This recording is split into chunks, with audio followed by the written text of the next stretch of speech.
Sad ovako, šta da kažem dalje? Postoji jedno trovanje, da kažem, da sigurno 80% ljudi nije svjesno da samo sebi čini zlo. Odnosno, da se ljudi truju, a da nisu svjesni. Sad ovako, mnogi od vas, ali da kažem većina od vas, nije upoznata s onim što pije. Upravo je to, znači ono što oslabljuje naše unutrašnje tečnosti. To je ta voda, odnosno ta tečnost koju mi pijemo. Sad, ja ću pribjeći jednom malom eksperimentu, da svi vi vidite i da se upoznate sa onim što pijete. Da bi znali u budućnosti da eto bar, ako pijete to što je štetno, da eto bar i to promijenite. Počnemo naravno znači od veoma važne stavke u našem životu, znači a to je voda. Ja sam pripremio jedan eksperiment, kažem, neki od vas su to gledali, neki do sad i nisu, pa evo, premijerno za one koji nisu, drznut ćemo se da uradimo elektrolizu vode, pa ćete da vidite šta se sve zbiva sa ovom vodom koju mi pijemo. Sad ovako,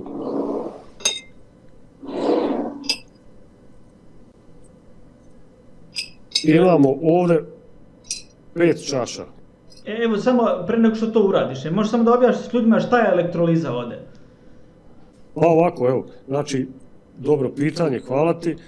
Elektroliza vode, znači to je puštanje električne energije, odnosno slobodnih elektrona, da cirkulišu kroz tečnost i oni svojom cirkulacijom kroz tu tečnost, kroz vodu i da kažem, pokazuju nam koji elementi će da budu u toj vodi. Naravno, ako je voda čista, neće se pokazati ništa.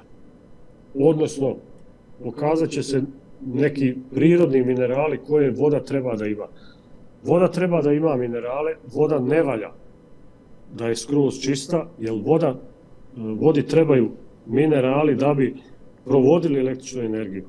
To što mi živimo, mi smo znači električna bića i kroz nas struji električna energija. A ako voda nema dovoljnu provodljivost, isto može da bude zdravstveno stanje, da kažem, pogoršano.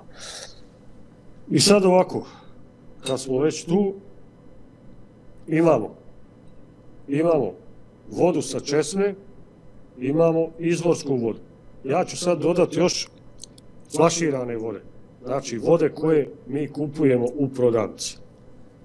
Ovo je jedna vrsta, ja neću da kažem naziv proizvođača, možda prepoznate po flaši. Evo, danas premijerno radimo, što se kaže, uživo. Ovo je treća. Ovo je, nju ćemo ostaviti za kraj. I ova flaša vam je vjerovatno poznata. I imamo još jednu. Evo, za ovaj eksperiment ja sam uzeo ovih 5 vrsta voda, pa ćemo da vidimo šta će da pokaže. Ja već unaprijed znam, ja sam radio ove prve 2, a za ove 3, evo će da vidimo kako će i šta će da uradi. Sad, da bi vi, poštovani prijatelji, da bi vi sami mogli da vidite šta pijete, pošto ima, da kažem, 1.000.000 proizvođača vode, dovoljno je da kupite ovu spravu. Znači, ovo je mala sprava za elektrolizu vode. Trenutno košta, ja mislim, 15 eura. Mnogo je jednostavna, 4 elektrode, uključite u struju.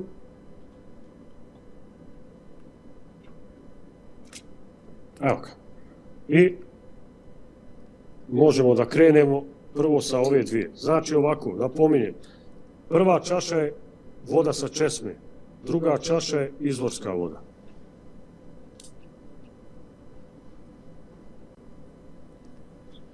Malo ćemo da sačekamo. Da, koliki je proces tu kad radiš to? Pa jedno pola minuta. Znači vidjet ćete sami kako se nečistoće izdvajaju. Da, evo već se vidi velika razlika, da. Moramo sačekati još malo, izvinjavam se. A kada si saznao ti, Boske, za taj aparat? Pa saznao sam prije, nego se nisam drznuo da uopšte probam nešto da radim s njim, jer kao i svi ljudi, znači mi smo vjerovali. Mi smo vjerovali našoj vladi, našim gradskim čelnicima. Zašto bi neko sumnjao u vodovod? Razumijem. Mi smo vjerovali doktorima, a evo do čega smo došli. Da. I sad je došlo vrijeme da moramo sami da se brinemo o sebi. Ono baš što sam govorio, mi smo na dnu piramide. Svi mogući ljudi su se prodali da bi sačuvali radna mjesta, znači da bi sačuvali, da kažem, privilegije, plate te od kojih žive zarad našeg zdravlja i zarad našeg života, što je najgore. Evo, napravit ćemo jednu malu pauzicu, dok ne krenemo na ove dvije, da vidim jesu li ugrijane, ne. Koja razlika, čovječe? Evo, za gledalce da vide. Ne znam s koje je ovo moje strane, meni je desna ruka, ne znam kako se vidi ovako. Znači, ova žuta voda, ovo je gradska voda. Sad vi meni recite šta biste vi sad popili. Da li ovu ili ovu? Pazi, onaj koji voli možda neko žestoko piće ili viski, izabrao bi ovu levo. Taman tako izgleda. Liči ko viski, da. Taman tako izgleda. Evo sad ćemo, znači idemo sad na kupovne. Ja ovo sad radim prvi put, za ovo sam znao, pošto sam radio, za ovo sam znao, za ove dvije sad ćemo da vidimo. Gledalci su vidjeli flaše, nadam se da znaju o čemu se radi, o kojim vodama se radi. I evo, prijatelji moji, završili smo i ovu zadnju. Sad pogledajte.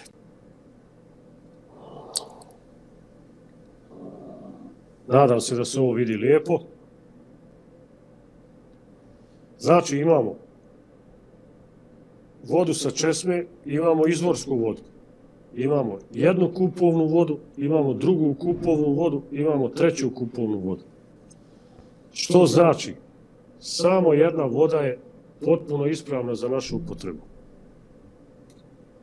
Izvorska voda. Ovo sve, evo pogledajte šta pijete. Nadam se da ovdje ne treba nijedno objašnjenje i nijedan komentar. Ja nisam nikakav naučnik, daleko od toga, ja nemam laboratoriju da se uradi analiza ovo šta je u ovoj vodi, tako da mogu samo to da ostavim vama ili da vi ponesete nekom stručnom ako vas baš toliko zanima. Mene stvarno, da kažem iskreno, sad to više i ne zanima, dovoljno je da imam dva oka da vidim znači šta se ovdje radi. I znači, gledajte da pospješite svoje zdravlje, da nabavljate izvorsku vodu. Ne znam odakle ljudi žive u većim gradovima, ali eto, kao što prije rekao, većina ima automobile, pa vidite, bar za vikend, svake subote i nedjelje da pođete negdje u neku šumu, na neku planinu gdje postoji izvor, natočite 5-6 kanistera, 5-6 buradi, natočite s izvorskom vodom, čisto da kuvate hranu na njoj i naravno da je pijete. Sad, zavisi od izvora, 7 dana je sasvim dovoljno da se voda iskoristi. Da ne bi poslije se i ona ustajala daleko od toga ili čuvati na hladnom prostoru, u frižderima ili tako. Sad reci mi, šta po tebi misliš da je u sastavu tih voda koje su neispravne? Pa ne bi znao. Sad baš to što sam rekao, Srle, znači nismo naučnici, nemam nikakve sprave, naravno, nisam ni školu za to završio. Evo, pogledajte ovu kupovnu. Znači, njoj prljavština pliva do pola. sad bi to dobro bilo da ode na neku analizu, da se vidi šta je to, ne znam. Uglavnom, što se očiju tiče, od ovih stvarno ne bi nijedno popio. Da. Eto, to je jedan od naših nevidljivih neprijatelja. To sam u mom videu rekao prije. Znači, oni su dobrano, ima 5 do 10 godina, ako ne i sad. Znači, oni smišljeno to radi, oni u cijelom svijetu polako postavljaju takozvane grafitne filtere u vodovode. Sad, otkud se jednom pojaviše sad grafitni filteri i sad se pojavi ovo čudo, sad će im na struju ovaj G. Tako da li je to slučajno, da li nije namjerno, eto, moram vama da ostavim da vi razmislite šta da radite.